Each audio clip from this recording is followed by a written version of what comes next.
नमस्कार। ज़िंदगी सुपरफास्ट में आप सभी का बहुत बहुत स्वागत, वंदन, अभिनंदन।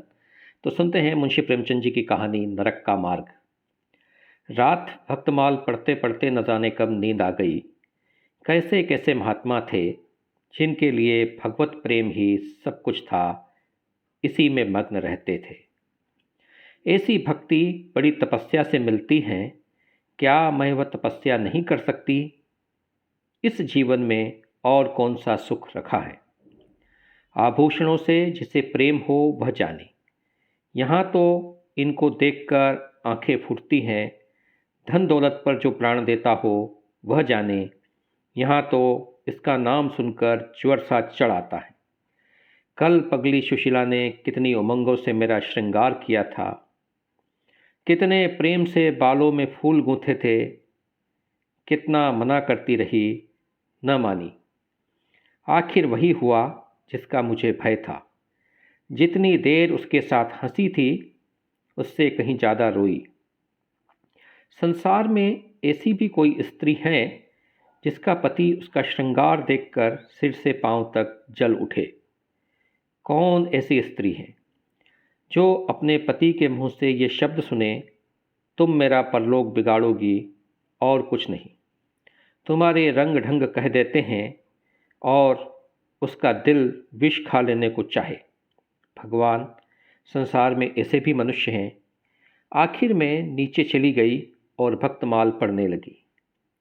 अब वृंदावन बिहारी ही की मैं सेवा करूंगी, उन्हीं को अपना श्रृंगार दिखाऊंगी। वह तो देखकर न जलेंगे, वह तो मेरे मन का हाल जानते हैं। भगवान, मैं अपने मन को कैसे समझाऊं? तुम अंतर्यामी हो, तुम मेरे रोम रोम का हाल जानते हो।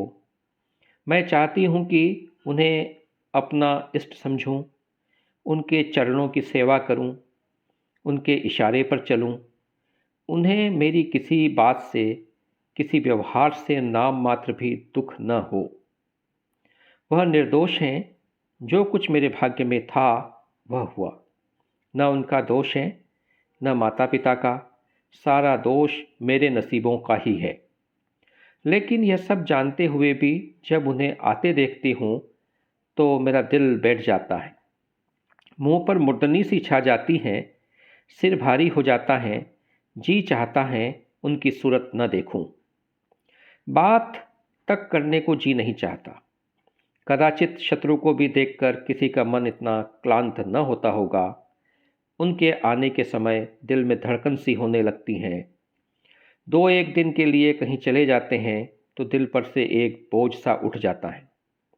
हंसती भी हूँ, बोलती भी हूँ, जीवन का कुछ आनंद आने लगता है। लेकिन उनके आने का समाचार पाते ही चारों ओर अंधकार। चित्त की ऐसी दशा क्यों है, यह मैं कह नहीं सकती। मुझे तो ऐसा जान पड़ता है कि पूर्व जन्म में हम दोनों में वैर था। उसी वैर का बदला लेने के लिए उन्होंने मुझसे विवाह किया है। वही पुराने संस्कार हमारे मन में बने हुए हैं, नहीं तो वह मुझे देख देख कर क्यों जलते और मैं उनकी सूरत से क्यों घृणा करती। विवाह करने का तो वह मतलब नहीं हुआ करता। मैं अपने घर इससे कहीं सुखी थी। कदाचित मैं जीवन पर्यंत अपने घर आनंद से रह सकती थी। लेकिन इस लोक प्रथा का बुरा हो जो अभागिन कन्याओं को किसी न किसी पुरुष के गले बांध देना अनिवार्य समझती है। वह क्या जानता है कि कितनी युवतियां उनके नाम को रो रही हैं। अभिलाषाओं से लहराते हुए कितने कोमल हृदय उसके पैरों तले रोंदे जा रहे हैं। युवती के लिए पति कैसी कैसी मधुर कल्पनाओं का स्रोत होता है। पुरुष में जो उत्तम है, श्रेष्ठ है, दर्शनीय है, उसकी सजीव मूर्ति इस शब्द के ध्यान में आते ही उसकी नज़रों के सामने आकर खड़ी हो जाती है। लेकिन मेरे लिए यह शब्द क्या है? हृदय में उठने वाले शूल, कलेजे में खटकने वाला कांटा, आँखों में गड़ने वाली किरकिरी, अंतःकरण को बेंधने वाला व्यंग्य बाण। सुशीला को हमेशा हंसते देखती हूँ। वह कभी अपनी दरिद्रता का गिला नहीं करती। गहने नहीं हैं, कपड़े नहीं हैं, भाड़े के नन्हे से मकान में रहती हैं। अपने हाथों घर का सारा कामकाज करती हैं, फिर भी उसे रोते हुए नहीं देखा। अगर अपने बस की बात होती तो आज अपने धन को उसकी दरिद्रता में से बदल देती। अपने पतिदेव को मुस्कुराते हुए घर में आते देखकर उसका सारा दुख दारिद्र्य छूमंतर हो जाता है, छाती गजभर की हो जाती है। उनके प्रेमालिंगन में वह सुख है जिस पर तीनों लोगों का ध्यान न्योछावर कर दूं। आज मुझसे जब्त न हो सका। मैंने पूछा, तुमने किस लिए विवाह किया था? यह प्रश्न महीनों से मेरे मन में उठता था, पर मन को रोकती चली आती थी। आज प्याला छलक पड़ा। यह प्रश्न सुनकर कुछ बौखला से गए, बगले झांकने लगे, खिसे निकाल कर बोले, घर संभालने के लिए, गृहस्थी का भार उठाने के लिए, और नहीं क्या भोग विलास के लिए? खरनी के बिना यह घर आपको भूत का डेरा सा मालूम होता है। नौकर चाकर घर की संपत्ति उड़ाए देते थे। जो चीज़ जहाँ पड़ी रहती थी वहीं पड़ी रहती थी, कोई उसको देखने वाला न था। तो अब मालूम हुआ कि मैं इस घर की चौकसी करने के लिए आई हूँ। मुझे इस घर की रक्षा करनी चाहिए और अपने को धन्य समझना चाहिए कि यह सारी संपत्ति मेरी है। मुख्य वस्तु संपत्ति है, मैं तो केवल चौकीदारी न हूँ। ऐसे घर में आज ही आग लग जाए। अब तक तो मैं अनजान में घर की चौकसी करती रही। जितना वह चाहते हैं उतना न सही, पर अपनी बुद्धि के अनुसार अवश्य करती थी। आज से किसी चीज़ को भूलकर भी छूने की कसम खाती हूँ। यह मैं जानती हूँ कि कोई पुरुष घर की चौकसी के लिए विवाह नहीं करता, और इन महाशय ने चिढ़कर यह बात मुझसे कही। लेकिन सुशीला ठीक कहती हैं, इन्हें स्त्री के बिना घर सूना लगता होगा, उसी तरह जैसे पिंजरे में चिड़िया को न देखकर पिंजरा सूना लगता है। हम हैं यह हम स्त्रियों का भाग्य। मालूम नहीं इन्हें मुझ पर इतना संदेह क्यों होता है। जब से नसीब इस घर में लाया है, इन्हें बराबर संदेह मूलक कटाक्ष करते देखती हूँ। क्या कारण है? जरा बाल गुथवा कर बैठी और यह ओहट चबाने। कहीं जाती नहीं, कहीं आती नहीं, किसी से बोलती नहीं, फिर भी इतना संदेह। यह अपमान असह्य है। क्या मुझे अपनी आबरू प्यारी नहीं? यह मुझे इतनी छिचोरी क्यों समझते हैं? इन्हें मुझ पर इतना संदेह क्यों होता है, और संदेह करते हुए लज्जा भी नहीं आती? काना आदमी किसी को हंसते देखता है तो समझता है कि लोग मुझ पर हंस रहे हैं। शायद इन्हें भी यही वहम हो गया है कि मैं इन्हें चिढ़ाती हूँ। अपने अधिकार के बाहर कोई काम कर बैठने से कदाचित हमारे चित्त की यही वृत्ति हो जाती है। भिक्षुक राजा की गद्दी पर बैठकर चैन की नींद नहीं सो सकता, उसे अपने चारों तरफ शत्रु ही शत्रु दिखाई देंगे।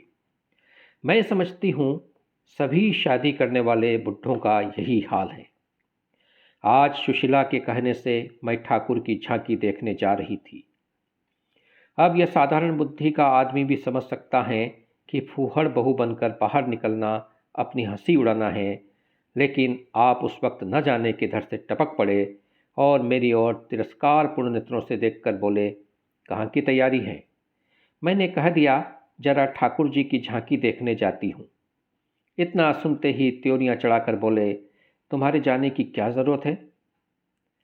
जो स्त्री अपने पति की सेवा नहीं कर सकती, उसे देवताओं के दर्शनों से पुण्य के बदले पाप होता है। मुझसे उड़ने चली हो। मैं औरतों की नस नस पहचानता हूँ।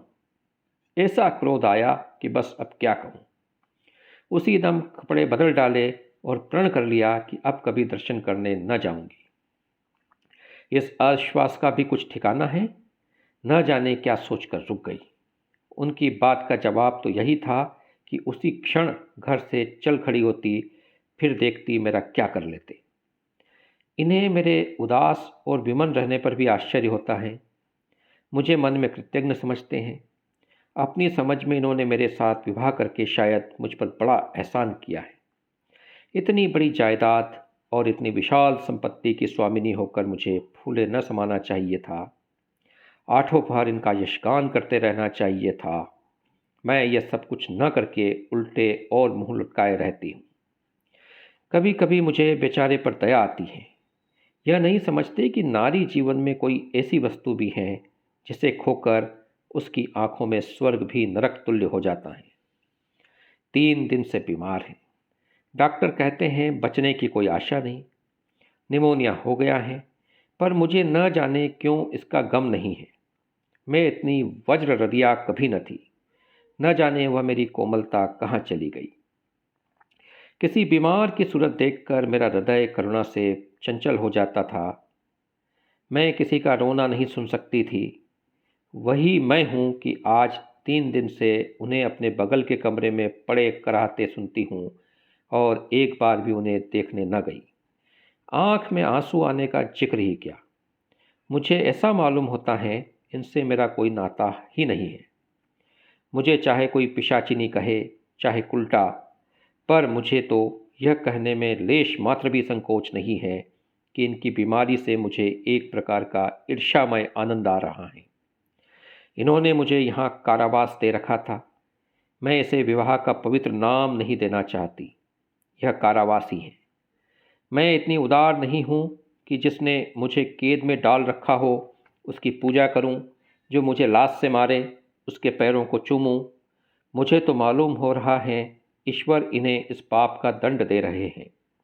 मैं निसंकोच होकर कहती हूँ कि मेरा इनसे विवाह नहीं हुआ। स्त्री किसी के गले बांध दिए जाने से ही उसकी विवाहिता नहीं हो जाती। वही संयोग विवाह का पद पा सकता है जिसमें कम से कम एक बार तो हृदय प्रेम से पुलकित हो जाए।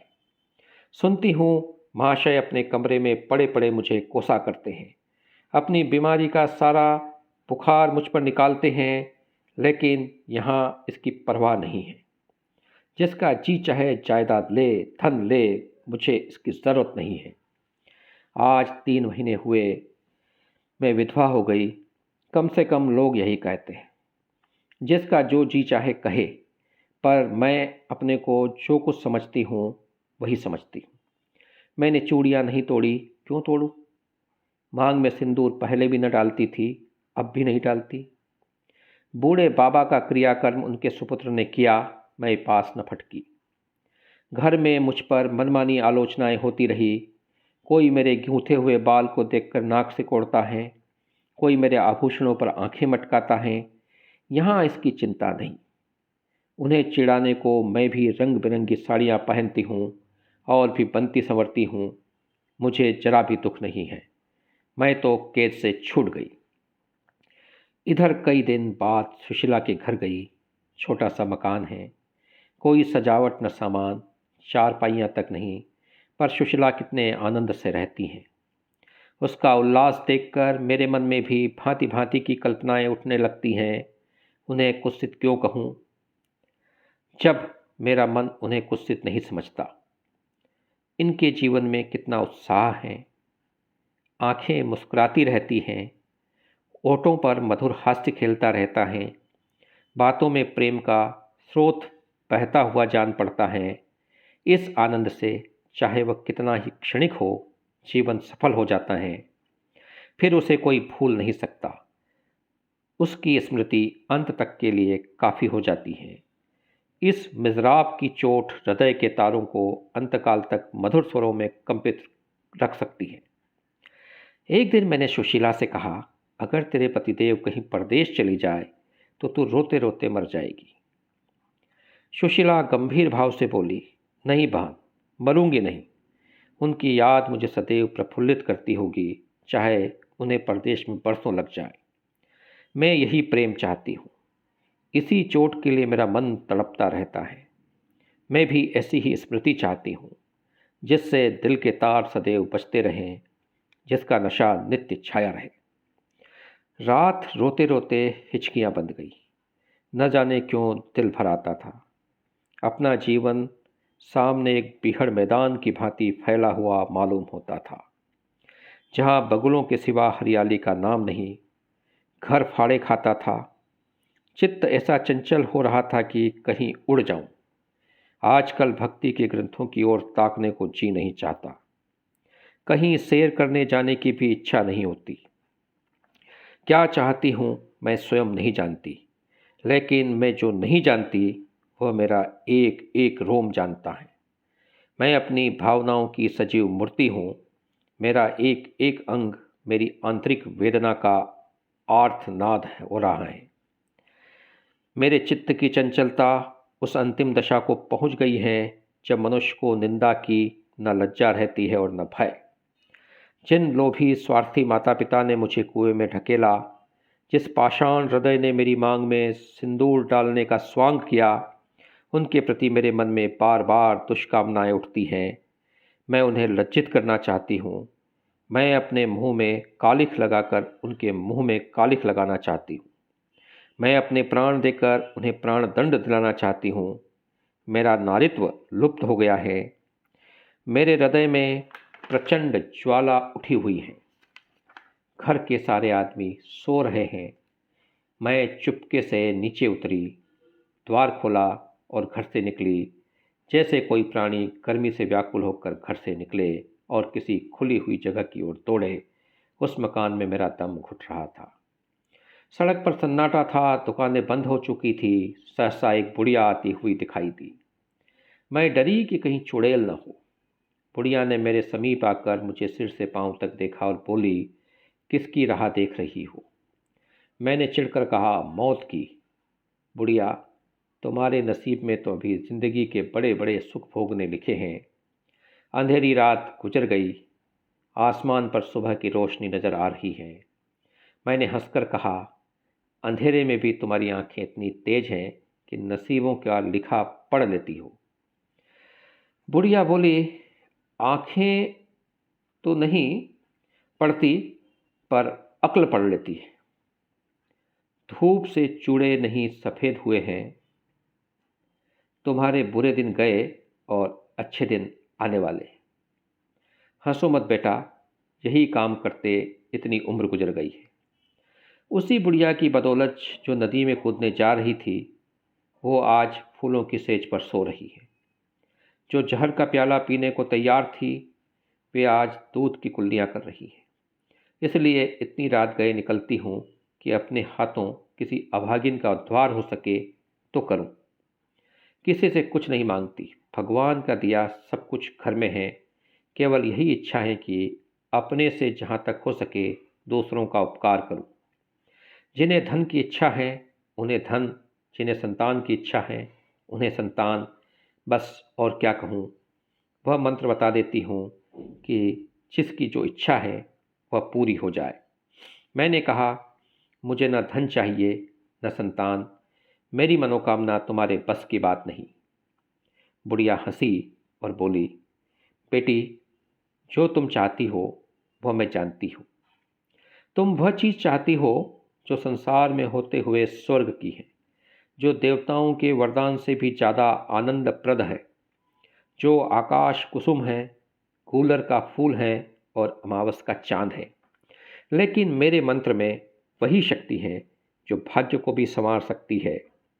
तुम प्रेम की प्यासी हो, मैं तुम्हें उस नाव पर बैठा सकती हूँ जो प्रेम की सागर में प्रेम की तरंगों पर क्रीड़ा करती हुई तुम्हें पार उतार दे। मैंने उत्कंठित होकर पूछा, माता तुम्हारा घर कहाँ है? बुढ़िया बोली, बहुत नज़दीक है बेटी। तुम चलो तो मैं अपनी आँखों पर बैठा कर ले चलूँ। मुझे ऐसा मालूम हुआ कि यह कोई आकाश की देवी है। उसके पीछे पीछे चल पड़ी। आह, वह बुढ़िया जिसे मैं आकाश की देवी समझती थी, नरक की डाइन निकली। मेरा सर्वनाश हो गया। मैं अमृत खोजती थी, विष मिला। निर्मल स्वच्छ प्रेम की प्यासी थी, गंदे विषावत नाले में गिर पड़ी। वह वस्तु न मिलनी थी, न मिली। मैं सुशीला का सा सुख चाहती थी, उल्टाओं की विषय वासना नहीं। लेकिन जीवन पथ में एक बार उल्टी राह चलकर फिर सीधे मार्ग पर आना कठिन है। लेकिन मेरे अधपतन का अपराध मेरे सिर नहीं, मेरे माता पिता और उस बूढ़े पर है जो मेरा स्वामी बनना चाहता था। मैं ये पंक्तियाँ न लिखती, लेकिन इस विचार से लिख रही हूँ कि मेरी आत्मकथा पढ़कर लोगों की आंखें खुले। मैं फिर कहती हूँ, अब भी अपनी बालिकाओं के लिए मत देखो धन, मत देखो जायदाद, मत देखो कुलीनता, केवल वर देखो। अगर उसके लिए जोड़ का वर नहीं पा सकते तो लड़की को कुंवारी छोड़ो, जहर देकर मार डालो, गला घोट डालो, पर किसी बूढ़े खुसट से मत ब्याहो। स्त्री सब कुछ सह सकती है, दारुण से दारुण दुख, बड़े से बड़ा संकट अगर नहीं सह सकती तो अपने यौवन काल की उमंगों का कुचला जाना। रही मैं, मेरे लिए अब इस जीवन से कोई आशा नहीं है। इस अधम दशा को भी उस दशा में न बदलूंगी जिससे निकल करके आई हूँ। तो हमने मुंशी प्रेमचंद जी की कहानी नरक का मार्ग सुनी, और इस कहानी को सुनने के दौरान हमने एक खास बात देखी कि मनुष्य जो है उसकी जो सोच होती है, जो जीवन का लक्ष्य होता है महिलाओं का, वह जीवन की पूर्णता होती है, जीवन का सुख होता है। और जब पति वह समग्रता वाला नहीं हो, पूर्णता वाला नहीं हो, मनोभाव के अनुरूप नहीं हो, इच्छाओं के अनुरूप नहीं हो, तो जीवन नरक बन जाता है।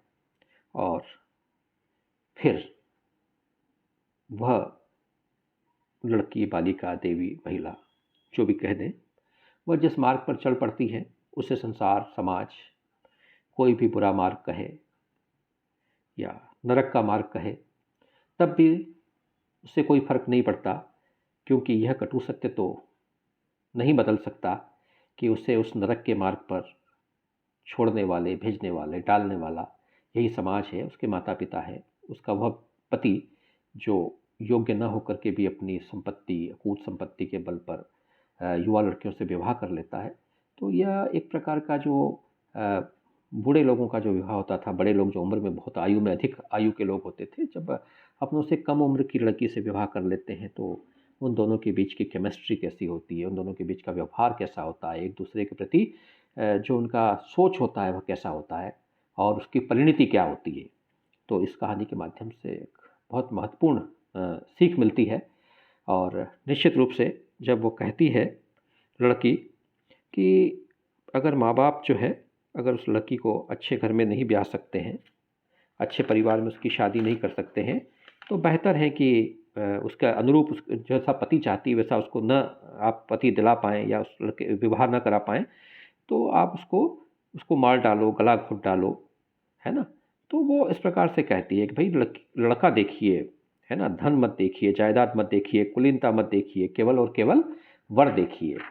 तो निश्चित रूप से एक बहुत मनोवैज्ञानिक सत्य जीवन का जो है एक इसके अंदर कहानी के माध्यम से उभर के सामने आया। और इस कहानी को सुनने के दौरान लगभग 23 मिनट इस सफ़र में आप हम सफ़र रहे। तो इसके लिए आप सभी का बहुत बहुत धन्यवाद। प्रणाम।